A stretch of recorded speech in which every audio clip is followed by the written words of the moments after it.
Yeah, good evening, everyone. A quick one this evening. I am here with one of our brother. He's a very good historian, and he's going to take us through some histories about the Edo people. Okay, so I'm going to just bring him into the studio now while we kick off directly. Sorry, guys, I had some technical problem that I was dealing with, but I was able to fix it at the later part of the day. But the show is still continue. Please just share the video and let's welcome ourselves in as we listen to this brother as he gave us, the history of how the Igodomigodo, known as the Benin Kingdom today, actually started from the beginning. Thank you guys for your patience. Hello, sir. Hello, good evening. Can you hear me? I can hear you. Yeah, your voice is a little bit low. Let me see if I can increase my volume here. Hello? Hello, I can hear you. Yeah, that's better. Okay? It's better. Yeah, it's better now. It's better now. You're welcome in. I want to first of all appreciate you for actually coming up on this show with us. It is a privilege that you gave to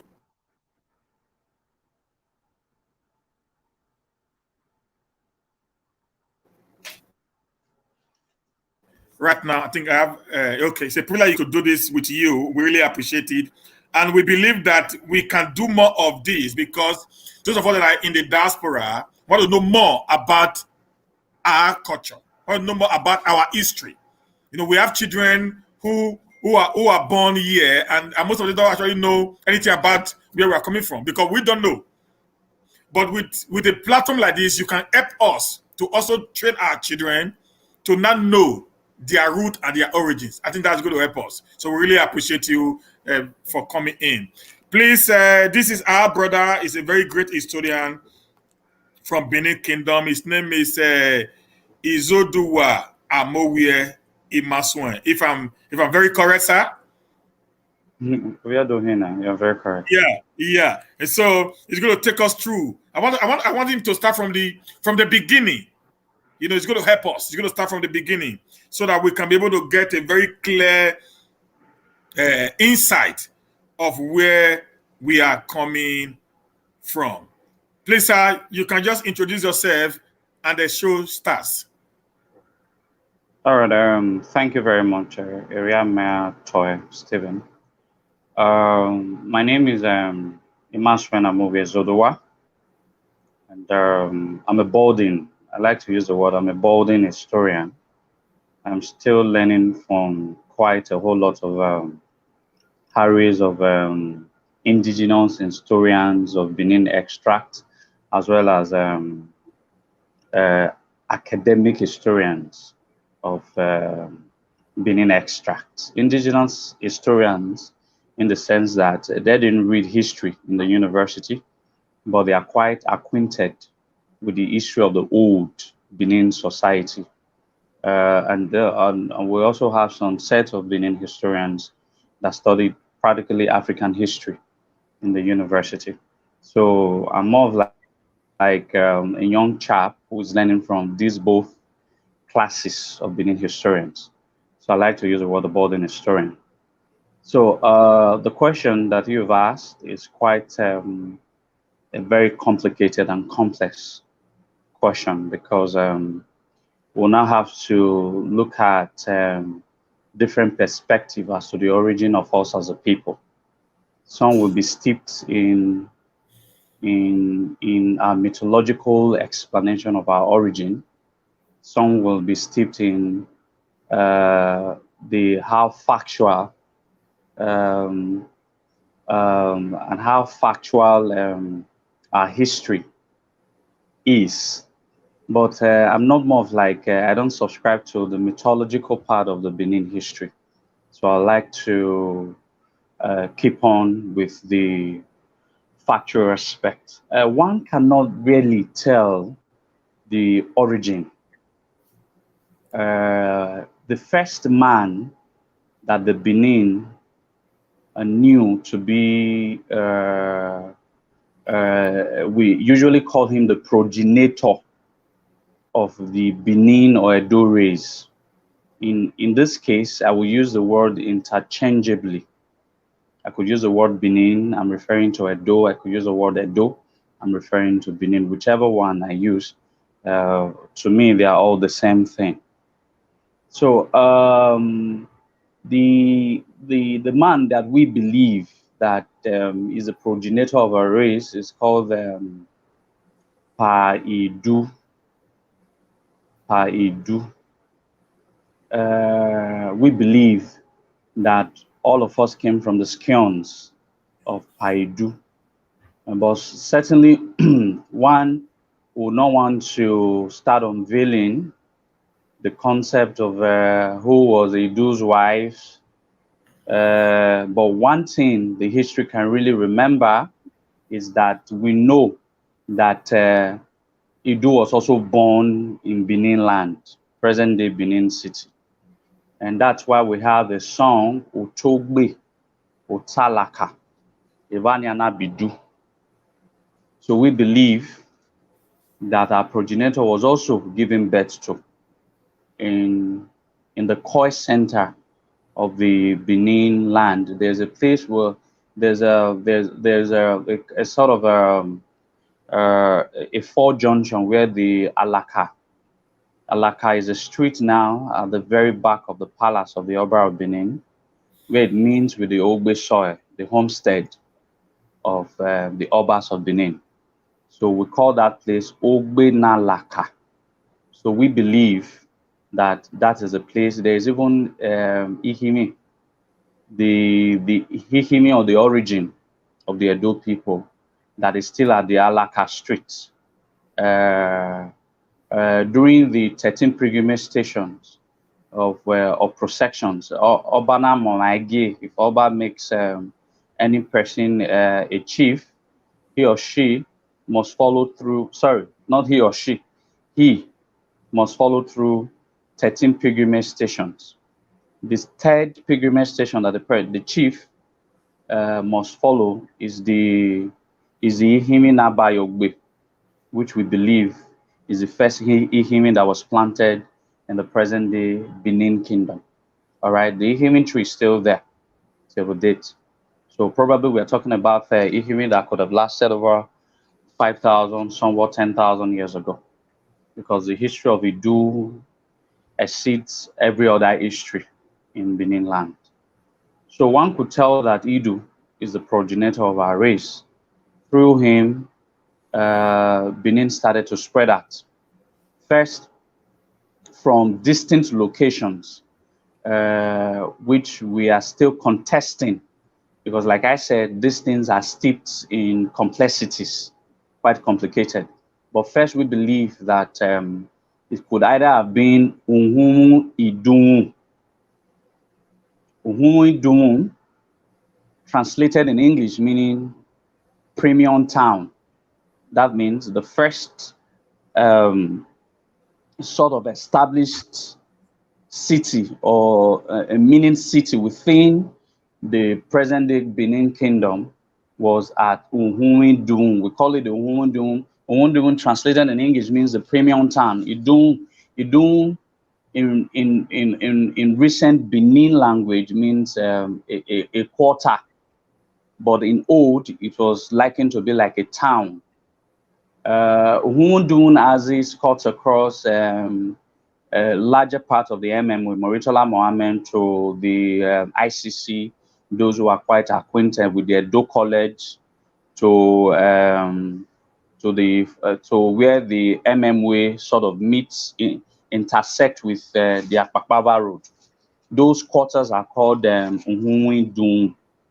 That's where the second palace of the Ogisos was built. And these are later day histories. So we believe that Uhunwidun could have been one of the earliest settlements that was formed in Benin soil. And then the other one that is also quite contestable is Idun Ivioto. We believe that the first Benin people or Edo people had originated from Ivioto. We call it Iduin Vyoto. For some of us who are quite acquainted with Iduin Vyoto, it's present day along and Stapler Road axis. When you have those quarters along Dumais area at the back of it, present day Ituan Grammar School. Those areas almost cutting across adjacent Ugbekun quarters. So Ibioto had, after Ibioto quarter, you get to Ugbekun quarter. These were all quarters that were distant. So we believe that the first set of Edo people were created at Uduin Ibioto.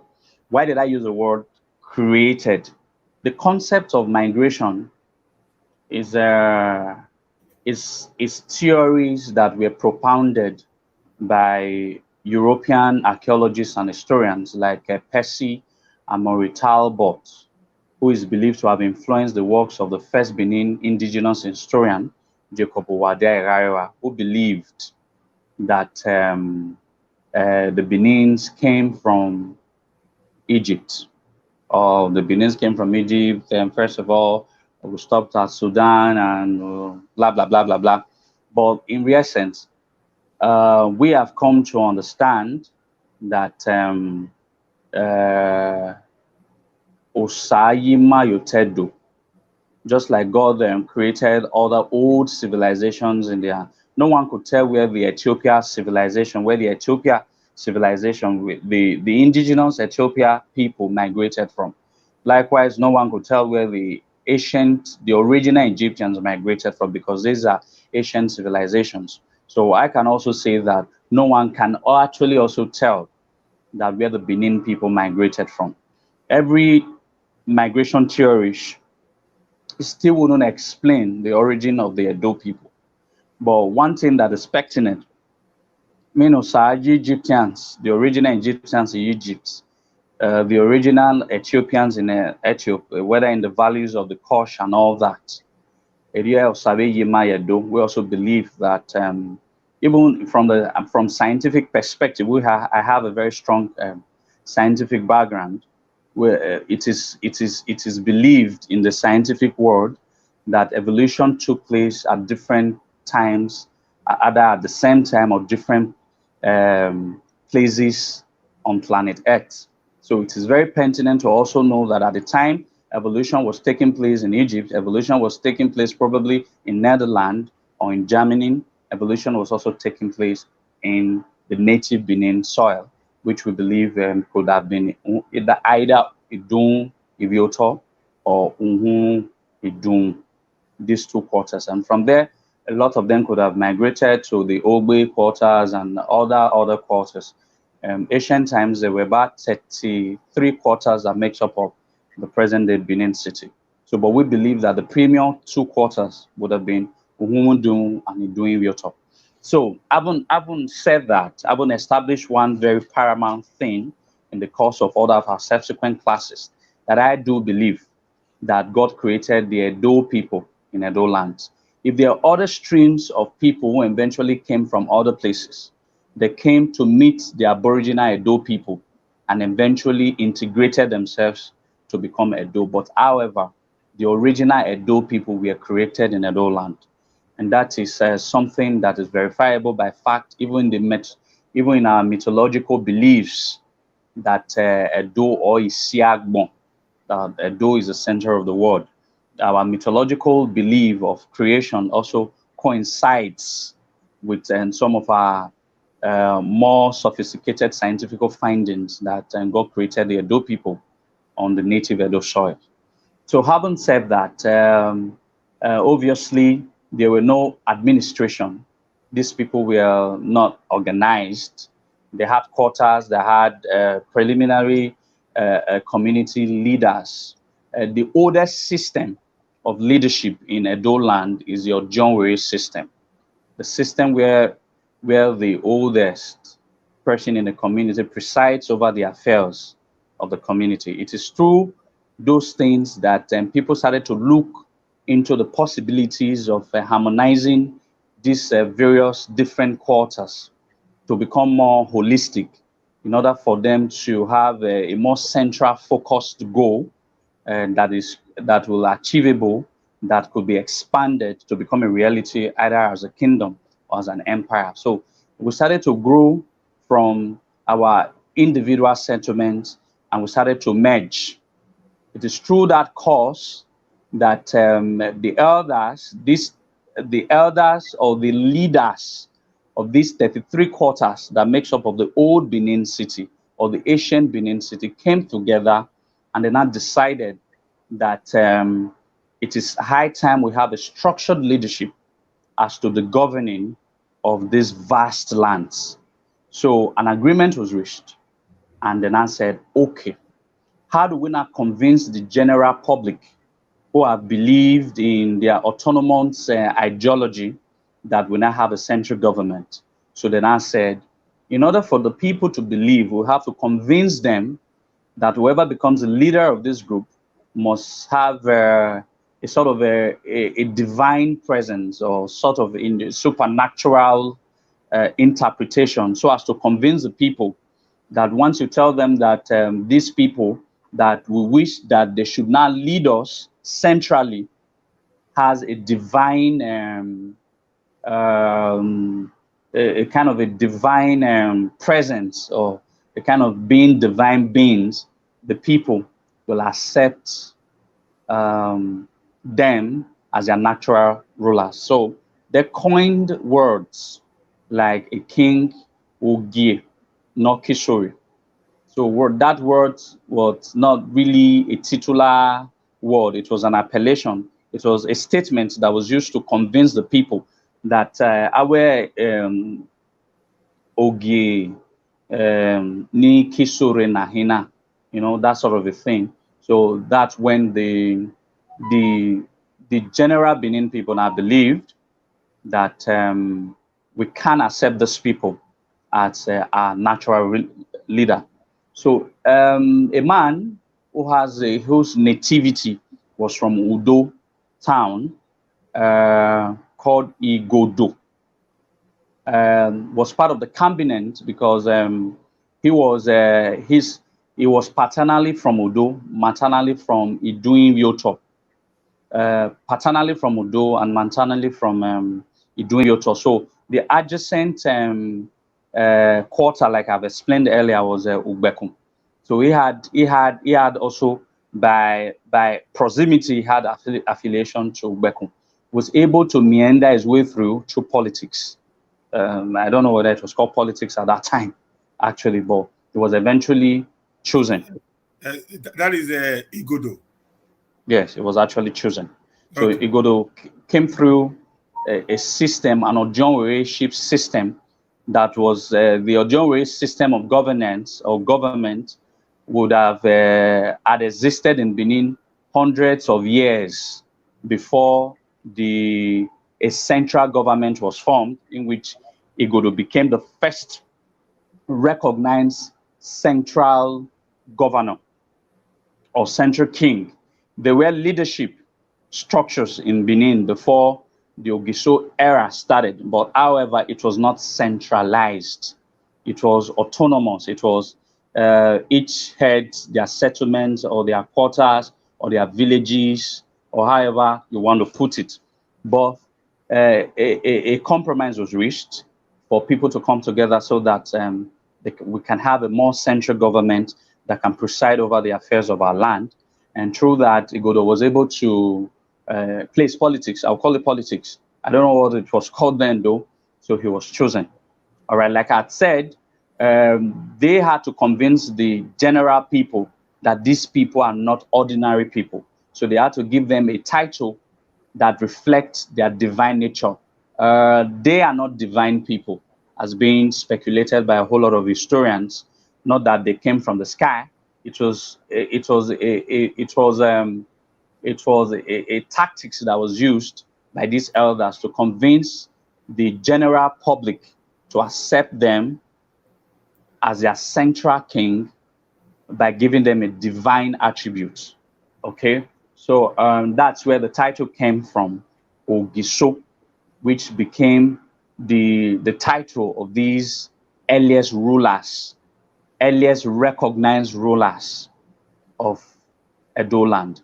Now, before I proceed, I would like to also now delve quite all right into the names of our lands. And people should, there are lots of controversies and that is currently ringling and in the wave of the social space as regards what we were called, why we're not called Benin, why we're not called Edo, why did we change the name from Igodomigodo, why did we a whole lot of a whole lot of a whole lot of incorrect history propagated on the social media space.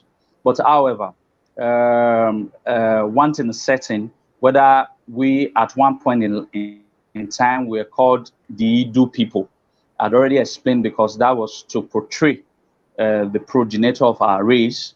And at one point in time, it changed to the names of the Idu's children, Aka, Efa, Emehi. At one point in time, we were called Aka people. The Urobo till date still refer to us as Aka, as Urobo is one of they came from the scions of Aka, who was one of the sons of Paidu. And we also have the Efa family. They are quite very prominent. They are actually the owners, if you want to now call the owners of the Edo land. And so you can give it to the Emehi and the Efa family, in which almost all the other families came from. Whether you are Lamogun or Lagesan or Lavieze, we most likely had come from the Efa and the Emehi families, because these were the two sons of Idu that actually flourished the Idu land. So at one point in time, we also called Efa land or Emehi land. It depends on the concept or which of the children of Idu you came from. So the Yoruba came from the Aka line, so that's why they still refer to us as the Aka people till date. So eventually, when Ogisho came through the rank, one thing could have mitigated to another thing.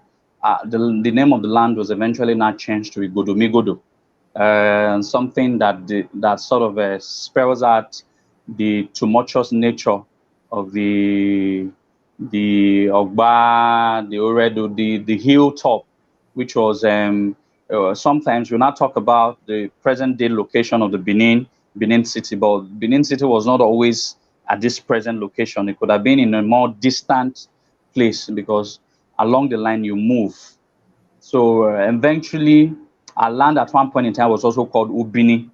Ubini simply means a place of heavenly pageantry.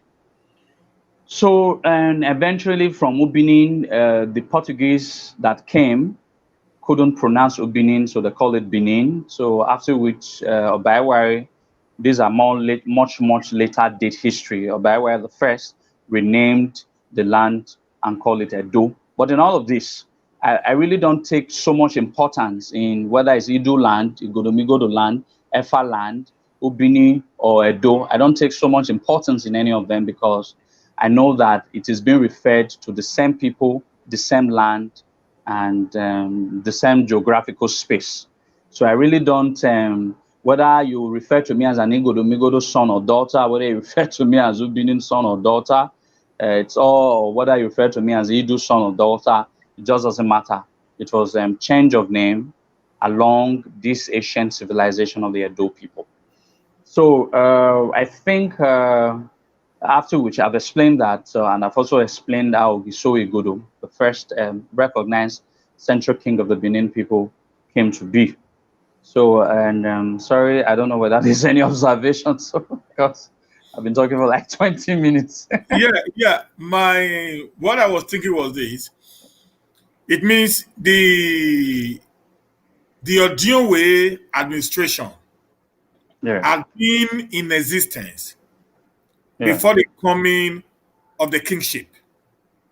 yes, Okay, so the first kind of rulership we have in Igodomigodo was the yeah, Odionwe, yes, which translate to be is it the oldest or the first, like we have today? In today now, in our streets, in our districts today, we have the first man that came to the street. Yeah. The first man that built his house in a street becomes the Odionwere. Was No, that also applicable? No. That concept, it's a modern day concept. See, in order for you to understand Benin, first of all, understand the name. All right. First of all, understand the name. Odion Owe.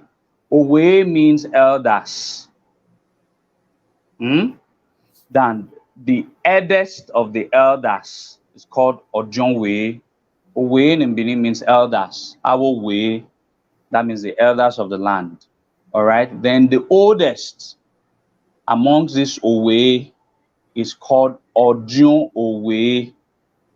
So the system of me being the first occupant of a street was not what was applicable in the old times. The old times defines the true meaning of what we call Odionwe. All right, and like I've said, it's the oldest system of governance, and you can still see it in communities today. Not all communities have Ohen. Not all communities in Benin land have a Nogi.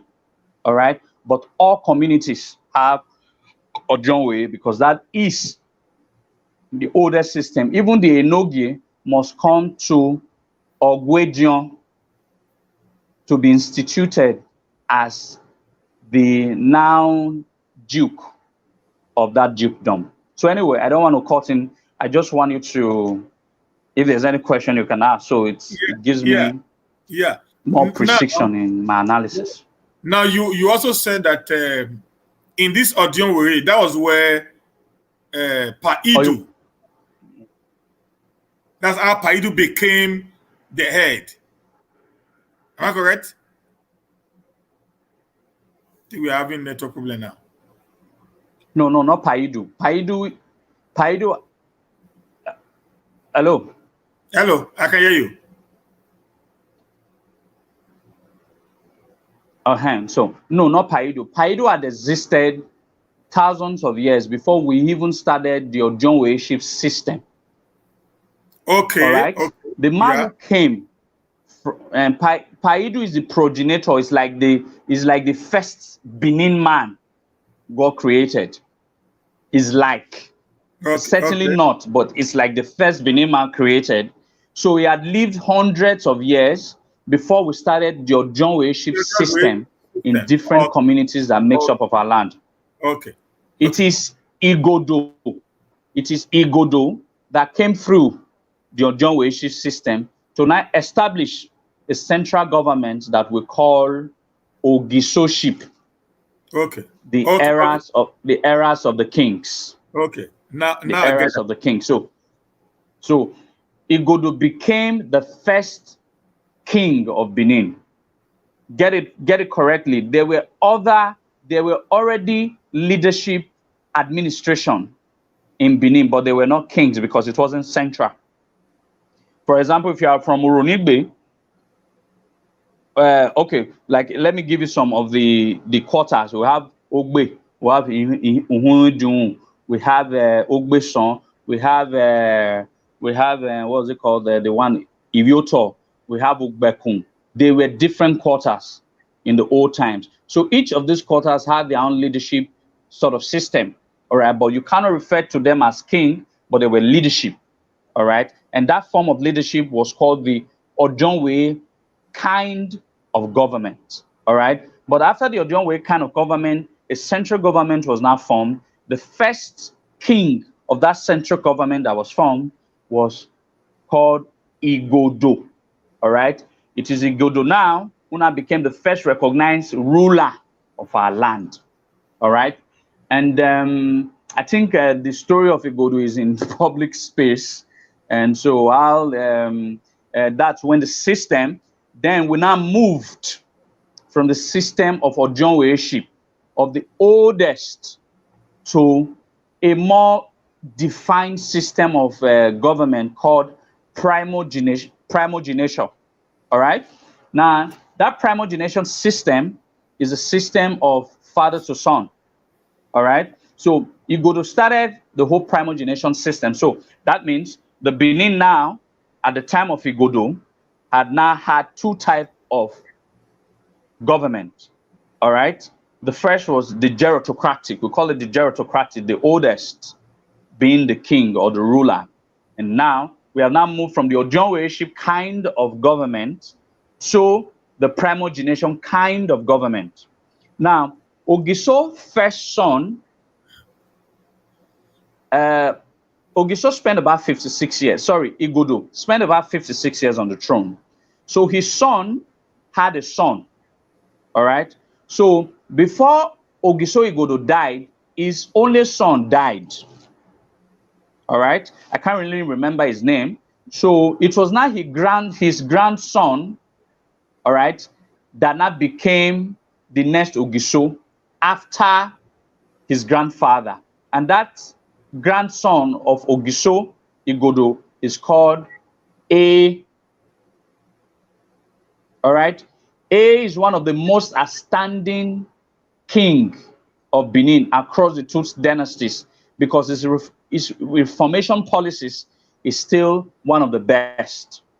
He invented the crown, he invented the Ardan Eben, he invented an Agbeken, like the undulation in chief's walls, the walls of the house, all right, where you can distinguish a titled chief or an enoge or an ohe from every other houses. He introduced quite a whole lot of reformation. He brought a lot of reformation into the government. So Ogisoye is one of the best king across the two dynasties of Benin. So obviously A died, and A's first son, A had just a son called Orire. Orire became the third Ogiso. Now, Orire now had no son. That's the third Ogiso of Benin, had no son, and he had daughters, he had no son. So in Benin, Awuhurena Laibo, all right, because then there's an heart in the line of that particular Igodo lineage, all right? So it took 285 years for the Benin. After Orire died, we had no king anymore. So the Benin people went back to the first system of government that they had, the Ojonweship, where if you come from whatever quarter, you can listen, you can administer over the affairs of whatever quarters that you come from. All right. Until after 285 years of no central government, these elders now also came back together and said, why can't we re-establish that central government? Because there were definitely some advantages when we had central government, because at that time we were united. So a central government was formed again, but in this case, it was not primogenation, it was gerontocracy in the sense that amongst these 33 quarters, it will be rotated amongst them. So if you are from Ogbekun, once you become the Ogiso, then after you die, the next quarter, probably Idunyoto will produce Ogiso. Once you die, it will move to the next quarter. It will produce Ogiso and all that. It was rotated and rotated amongst 19 Ogiso. Now the last was Ogiso Ediaye. He also now argued that since we have been rotating this kind of gerontocratic kingship, it has not been favoring us because we are giving to the kingdom the oldest people instead of young people who has vigors. So eventually they now said, okay, let's return back to primogenation, where Eragaye or Mogi, that sort of a thing. So Oriagba, Ogiso Ediaye's son, also became Ogiso. It was Ogiso Oriagba who now promulgated an act. All right, that act was called the Act of Primogenation. That was the first act there are two acts of government that was promulgated, like signed like a bill that was passed into bill, like a present day House of Assembly or National Assembly passing a bill. The first was during Ogisori Agba, and the second was during Obaewa Akbe. It was a promulgated act that henceforth, this is the kind of government that we wish to run, and that is the Primogenation. So I think I'd like to pause here so that if you there's the question I wanted to ask now. You know, from Igodo, who was the first king of the first Ogiso of the Benin Kingdom, or the Igodo Kingdom, as it was being called in those days. There was a break because he had no hair anymore. So they returned back to the Ojonwe system of administration before they came back again to the Ogiso. Yeah, to the Primogenation. Now, at the time they went to the Ojonwe system of government, they were still called Ogiso. They were called Ogiso, but that kind of government was called a gerontocratic government, where it was rotated amongst the elders. So instead of, if I'm your son, instead of, if my father passes on, I become the next Ogiso, all right? It was no longer like that. Now, I had explained earlier on that there are 33 quarters that makes Benin City, 33. You can't call it villages, but they are quarters, Idun, that makes Benin City of old. So if I am from quarter one, I become the Ogiso. Once I die, the Ogiso ship throne or stool will move to quarter two. Once the one in quarter two dies, it will move to quarter three. So it was being rotated amongst the oldest people in each of these quarters, and we call it gerontocratic.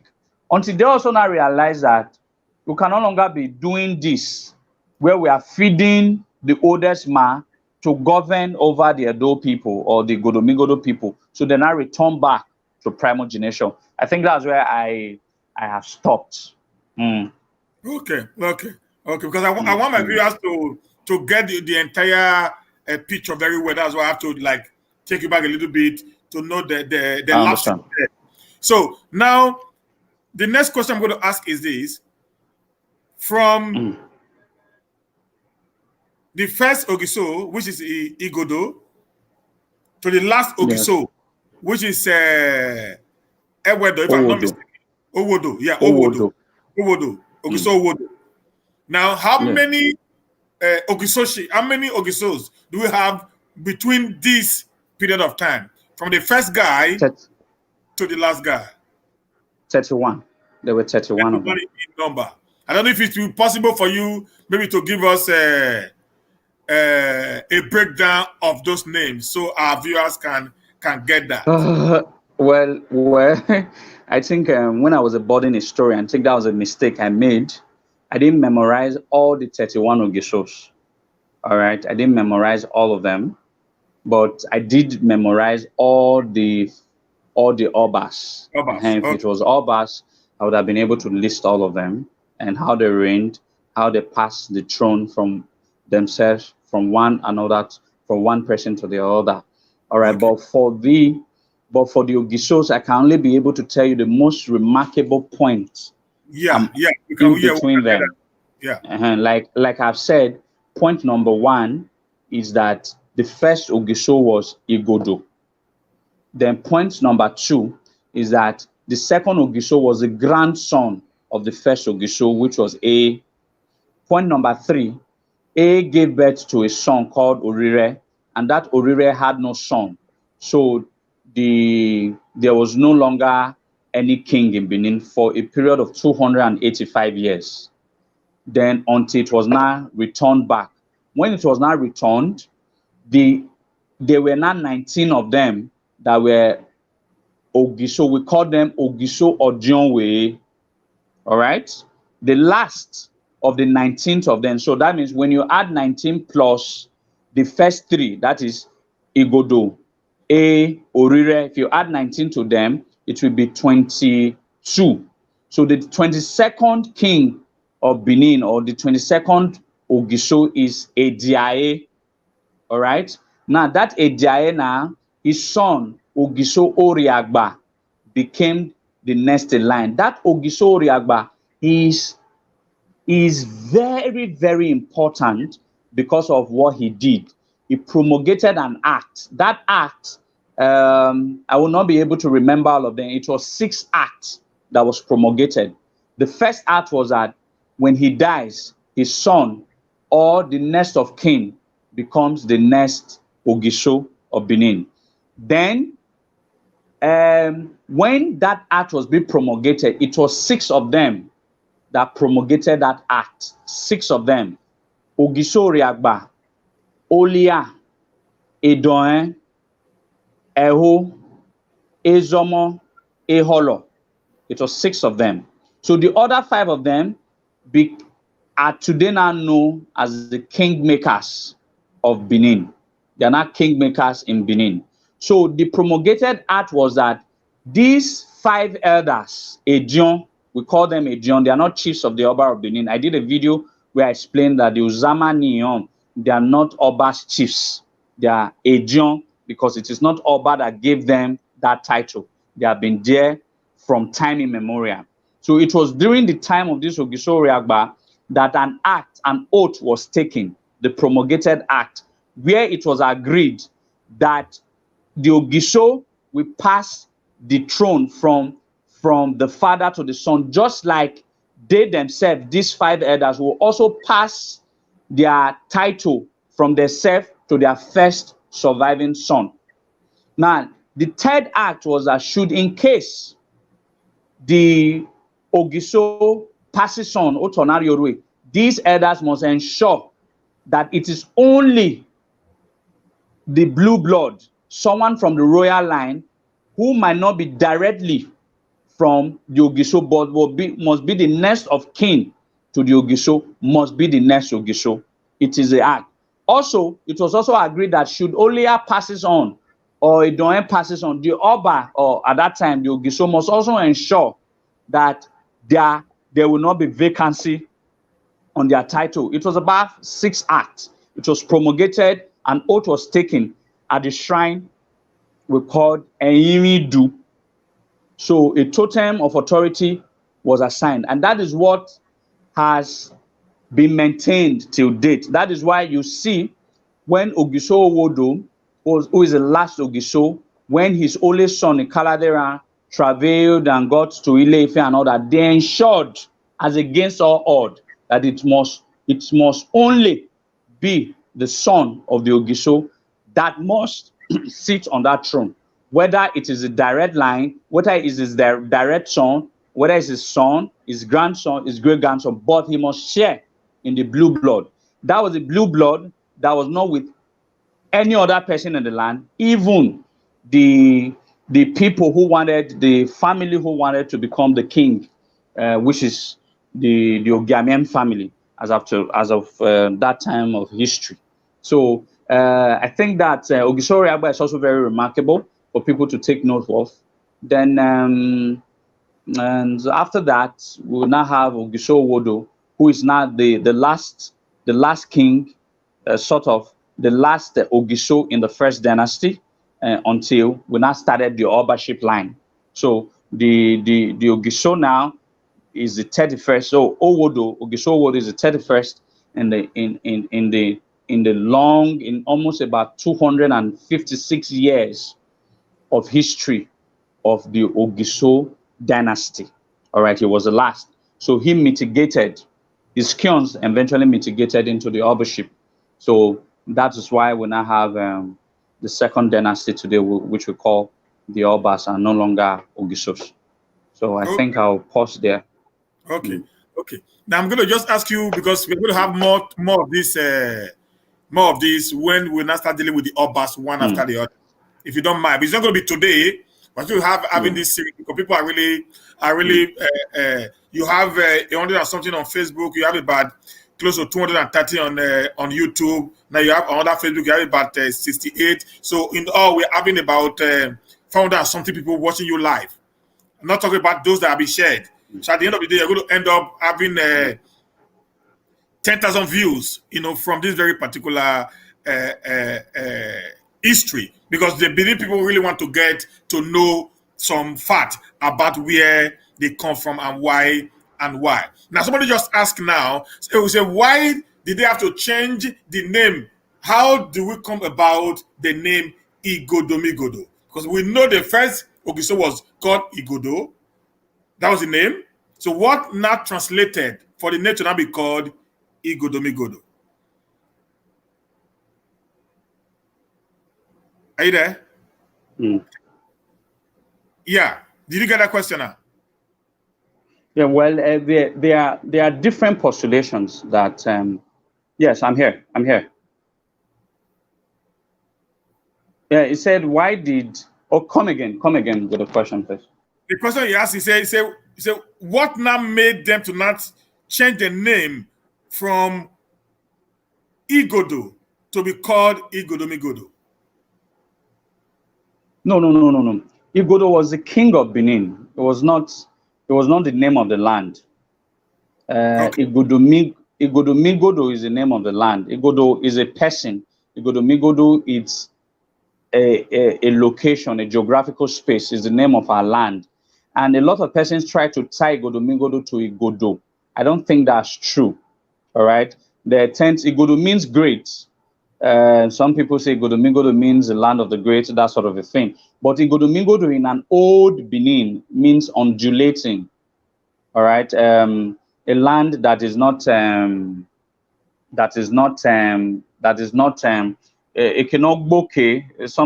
not straight, something that is hilly. All right. It's something where there's a hill and a valley. All right. That's what we call the Igodomigodo. So you say Ekeniriena. So it's Igodomigodo, that sort of a thing. But that was one couldn't tell what could have mitigated or led to this our land being called Igodomigodo, maybe because of the place that the earliest Edo people established, and it was undulating. It was not straight, so they called it was valleys and hills, and they call it Igodomigodo. All right. And so, but Igodo is different from Igodomigodo. Igodo is a person, the first king of Benin. And Igodomigodo, it was a name at one point in time of our land. Okay. Now, the last Ogiso was Ogiso Owodo. Yes. And how did we change from the Ogisoship to the Obaship? Yes. That story is in a public space, is in a public domain, in the sense that a lot of people try to create a lot of controversies out of that story. They are not controversies from stories like that. The story has been passed down from generations to generations. Ogiso Owodo had just one son, all right?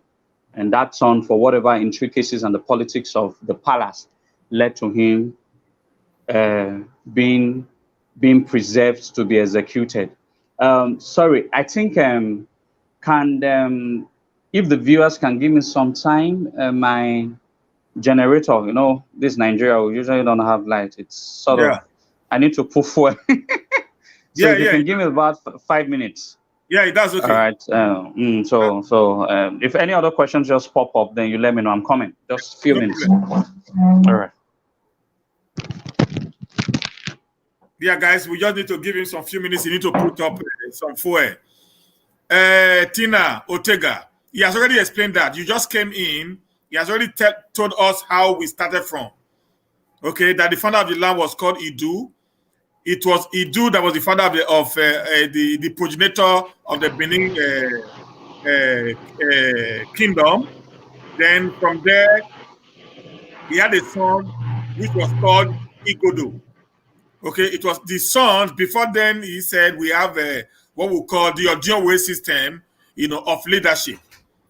So from there, it now transited to when it got to the time of Igodo, the who now took over and now wanted it to now have a central government, which was now called Ogiso, which means the king from the sky. I think he explained that from the beginning of his narration maybe before you came in. Thank you very much, ma. So any question, you can just put it up here. So when it comes in, we can be able to throw that to him and get some fact across before we end for today. Then from there,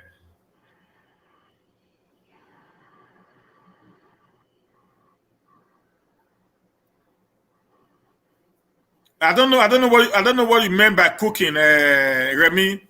I don't know what you meant by cooking. Maybe you can be able to explain that. What is cooking? The story of Oba through a Caladera. So we need to get the question clearer, so you can be able to explain it better. Thank you, ma.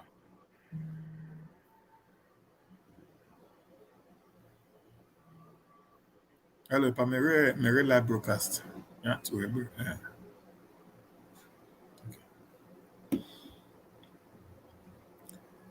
Please ask him. Oba is a Yoruba language. Okay, he's coming back. He's going to answer that for you.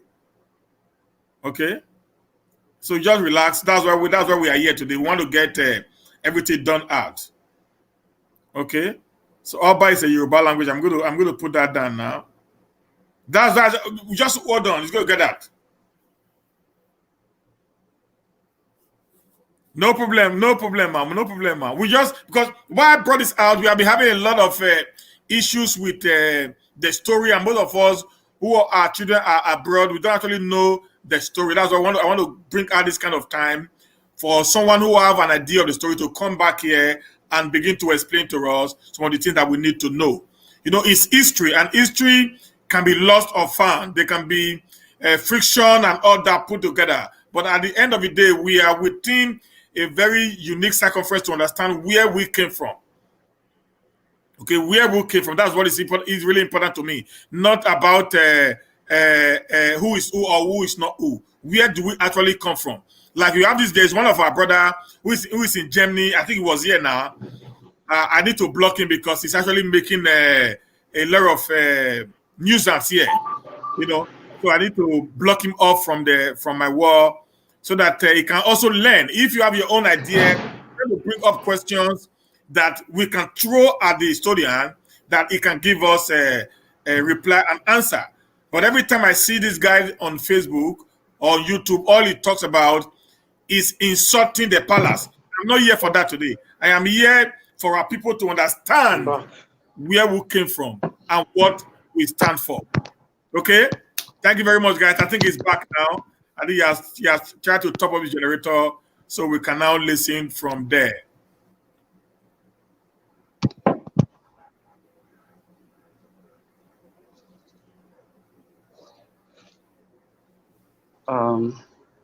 First, I have to apologize for.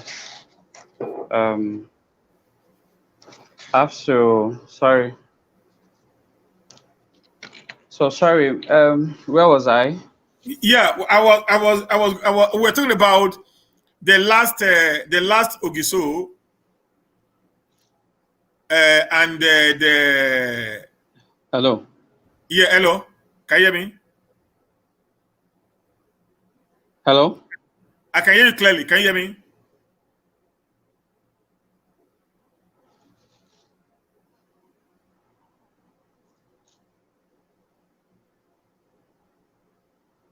Can you hear me? Okay.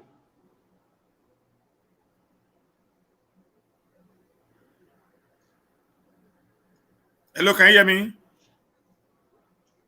Yeah, I can hear you. Go ahead. Yeah. I said what the last Ogiso and the Obaship. Can you just tell Yeah, I can hear you now. Can you just tell us how we got there?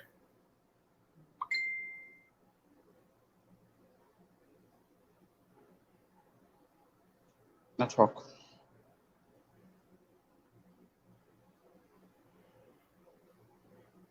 Between the last Ogiso, I think your network now is delaying. Yeah.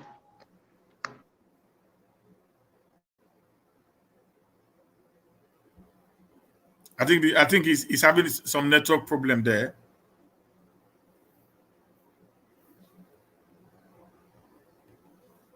He's trying to have some network problem there.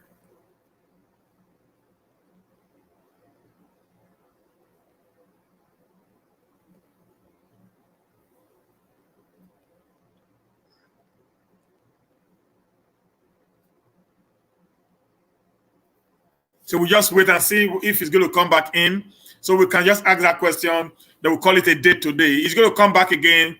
I'm going to come back again. I want to make sure that I have him maybe once every week to give us our historian background. Once every week. I think he's back now. I think he's back. Yeah. Yeah. Sorry. So Sorry now, about that. Bad network. yeah. People are saying, why did we change from the Ogiso to the Obaship? And someone just asked a question and said, Oba is a Yoruba word. Okay. So if you can be able to give us that, I know we might end there today. Then we're going to book another Wednesday again, if it's possible for you. Well, by God's grace. But because we need to do this. By the power of God and our ancestors. We need to do it, Mr. Izoduwa. We need to really do this so that we can be able to get, because there is a guy who is in Europe here, like you would have heard him, ranting on social media every day, giving a very negative, misleading history. I'm aware. Where we came from. And he was here now. I have to send him away from my wall because he's actually writing what is not even constructive to me. It's expected. It's expected. It's also expected that he's going to, I know him very well. It's also expected that he's going to send his social media minions to your page. The moment he sees Izoduwa, they are always jittery and shaking. Anyway, like I will always say that when you want the history of the people to be told, I'm not sure that it's not one miscreant that tells the story or the history of the Yoruba people. It's not miscreant. It's not one miscreant that tells the history of the Igbo people. It's not one miscreant that tells the history of the Shekiri people, so on and so forth. So I wonder why people listen to a miscreant who barely could know his left from the right, telling the history of our people. So anyway, having said that, I just don't want to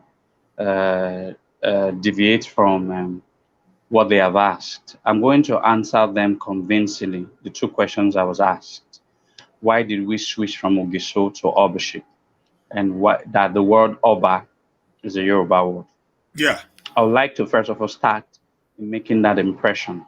Oba is not a Yoruba word.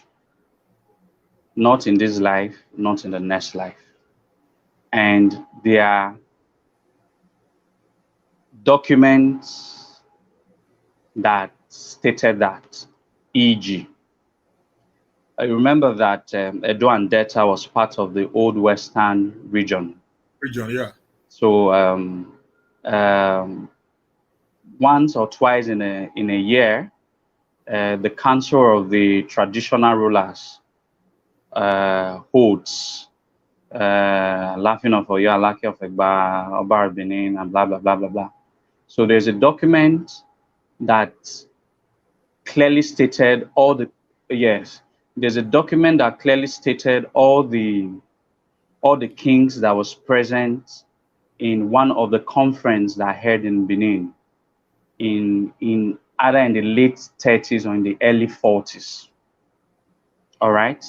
There's a document that stated all the kings that attended. All the kings that attended that conference of traditional rulers. No other king in that gathering bears the word Oba. No other king. So we are challenging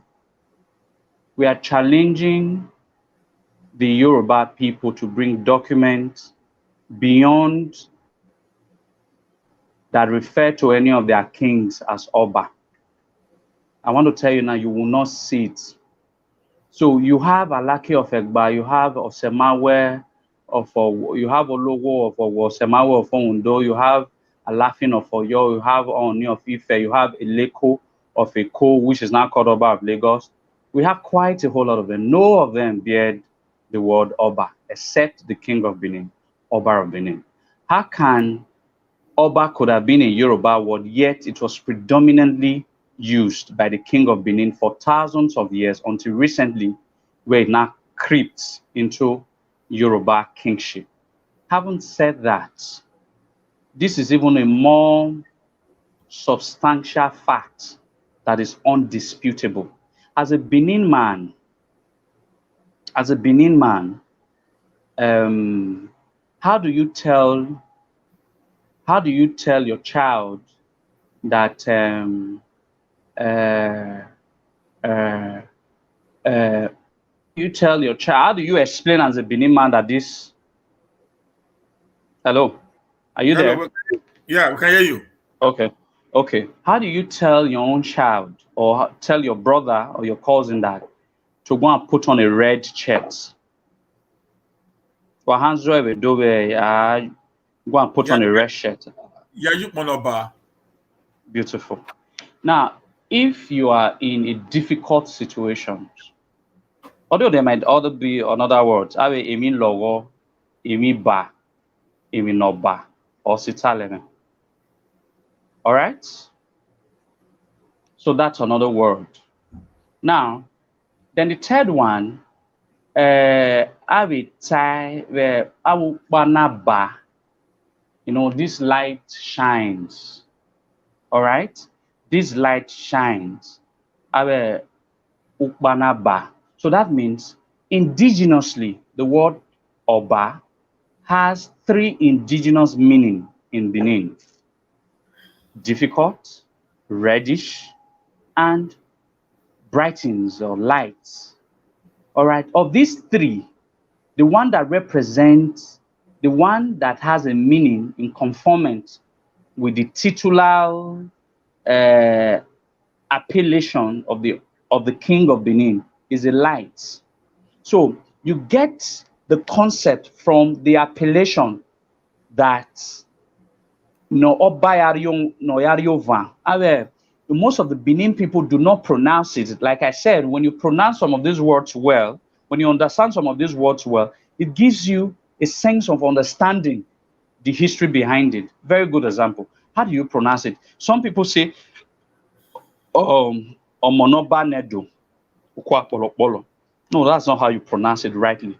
It is pronounced as Omonoba Nedo. Omonobanedo Ukwa, a shade that shineth, that lightens the Edo people. Ukwa, the king, the mighty one that reigns, that's Ukwa. So the concept Noba, Nedo, Oba, that is how it came about. And now I want to break it down taking these two words side by side so that people can understand the meaning of it. Now, often at times, I have done quite a series of videos to explain three words, three keywords that every Adoma should understand: Ogie, Ogiso, Oba. Three keywords. We must jot it down today. I've explained it in thousands of my videos. Three keywords: Ogie, Ogiso, Oba. Now, the original word for king in Benin is Ogie. Oba do not mean king in Benin. I can defend this live video anywhere in the world with facts. Ogie means king in Benin, not Oba. Now, Ogiso do not also mean king in Benin. Ogiso means Ogie, not Kisore, which was not conscripted as Ogiso. Ogie, that is king from the sky. All right? So that means a divine king. A divine king. All right? A God king. A divine king, a God king. So when you want to translate Ogiso to English, it's either you call it a God king or a divine king. While itself, Ogie means king on its own. All right? It do not have any divine attributes to it. Ogiso, Ogenokisori, a divine king, a god king, a king from the sky. That's what Ogiso means. All right. Then Oge itself means king. Then what do Oba mean? Beautiful.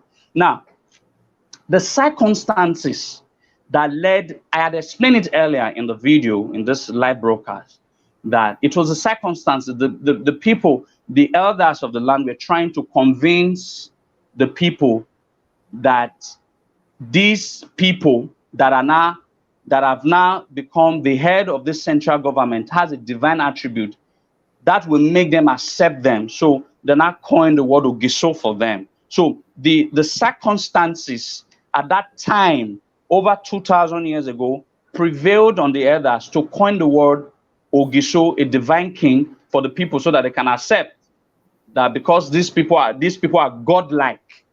So we must adore them, we must respect them. All right.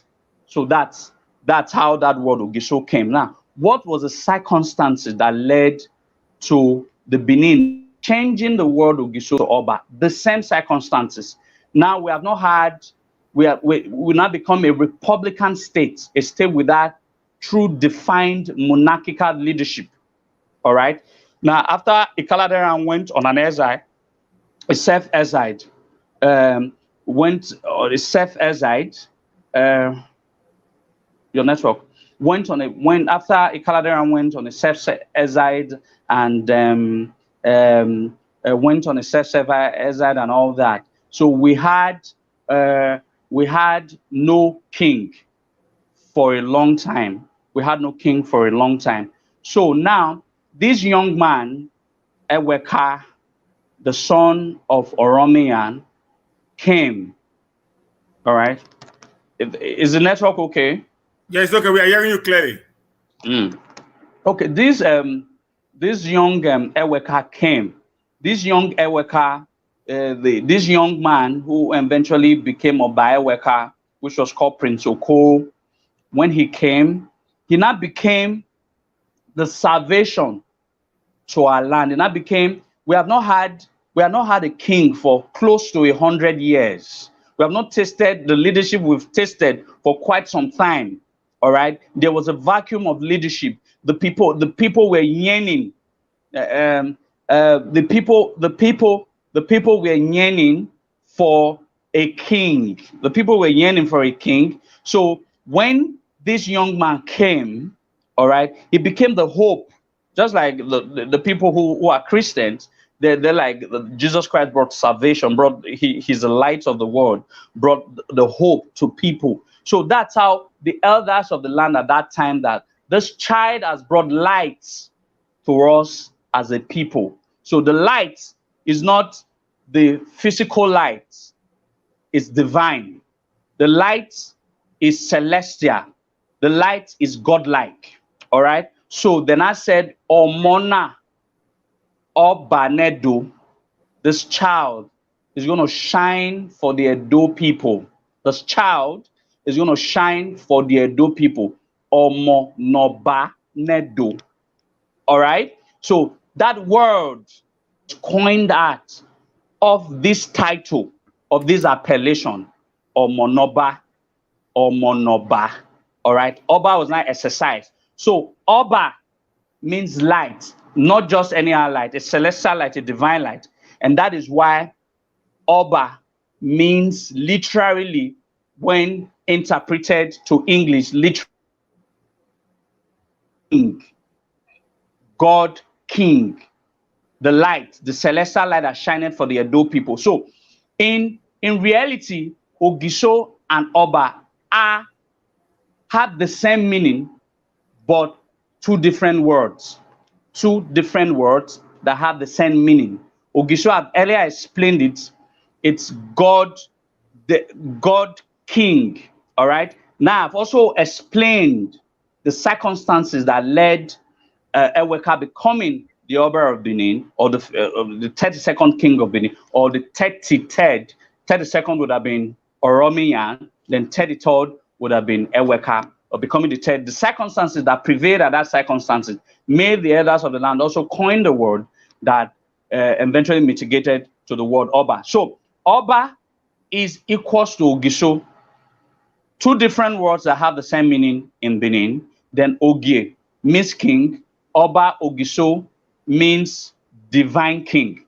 It is not, and don't forget, and don't also forget, the first king of Benin, its original name was not Igodo. His original name was not Igodo, was Obagodo. That's his original name. You can find that. That's the first king of Benin. That is the first king of Benin we are talking about, that existed almost 1,000 years before the word Oba Benin, or before Oromia, Ekaladera, Oduduwa, Eweka, Owodo story ever happened, before our prince ever went to Ife. So Obagodo means something that is very reddish. All right, or something that is very reddish, you know. So that was the name of the first king of Benin. So that was over 1,000 years. So it couldn't have been coincidental that the word that is very indigenous, all right, the word that is very indigenous to the Edo people. Hello, is the network? I can't see you. Yeah, but we are hearing you. I think your network is a little bit fading, but we are hearing you clearly. Mr. Stephen. Yeah, we are hearing you. Mr. Stephen, is your network okay? Yeah, my network is okay. I think from your side, we are hearing you. Okay, all right. Look, I wasn't seeing your face. So, like I was saying, it couldn't have been that a word that is particularly very indigenous to the Edo people overnight becomes a Yoruba word. So it is appalling. It is completely foolish. All right. It lacks any historical yearnings or any historical base for the Yoruba to assert that the word Oba is Yoruba. Like I have said, they should bring documents that accentuates when the Yoruba started bearing Obas. The Oba of Benin has been bearing that name for more than 900 years. All right, the councils of the old Western traditional rulers, none of them bear Oba. It is recently they started Oba as a word started creeping into their vocabulary, into their words from the 50s.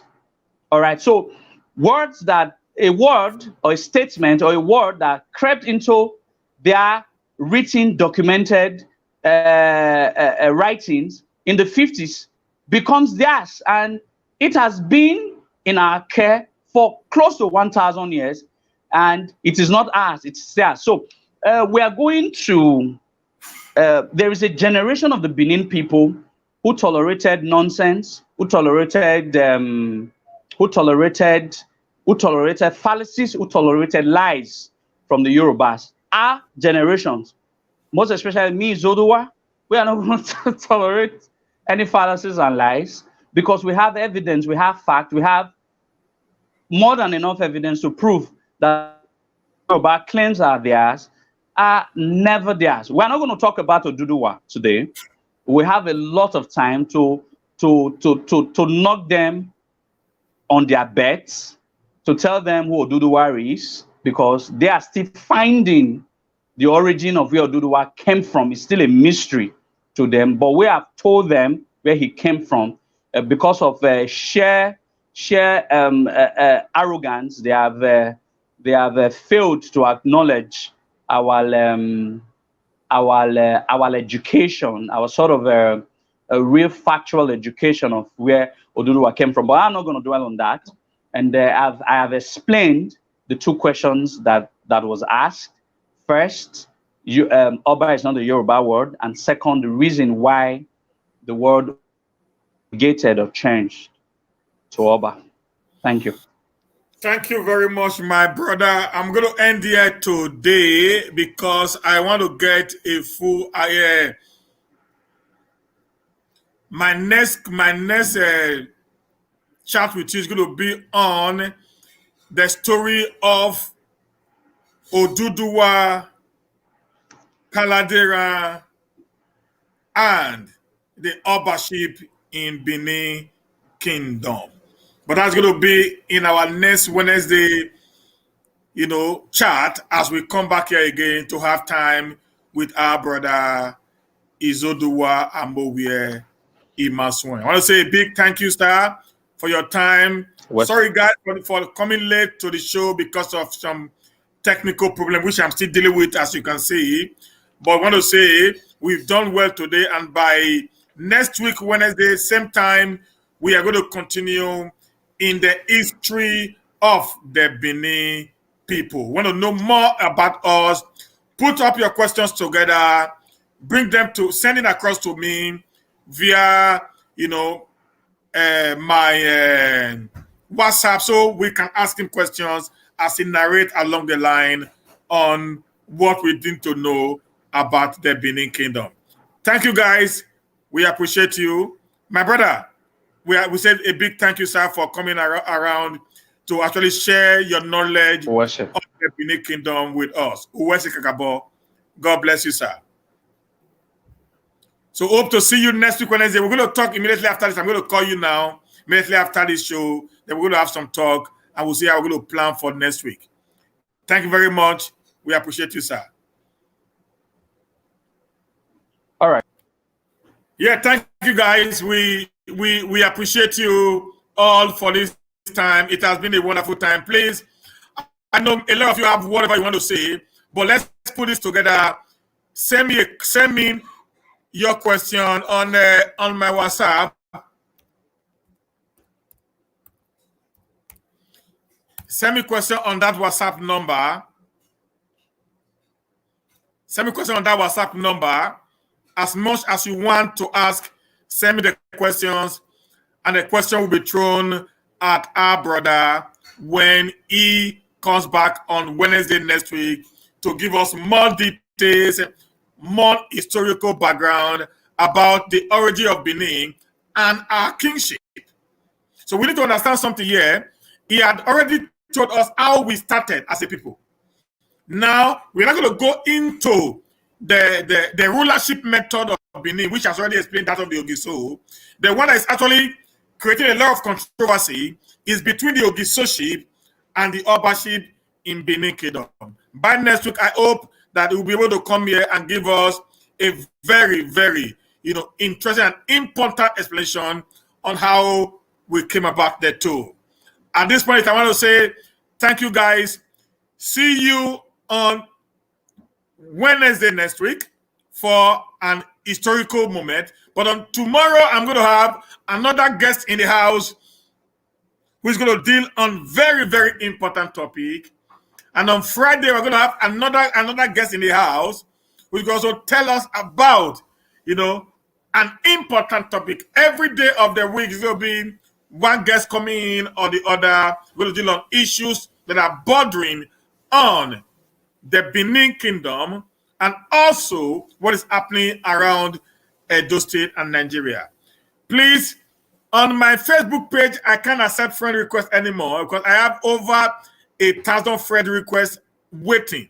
I already have 5,000, friends already there. What you will do, you can follow me on my page called Matter Arising with Humanist TV. You can just follow me there. You can follow me on my page, Matter Arising with Humanist TV. You can also get our live broadcast as we broadcast it. Thank you, guys. See you tomorrow, 6 o'clock. Have a nice time. God bless you. Bye for now.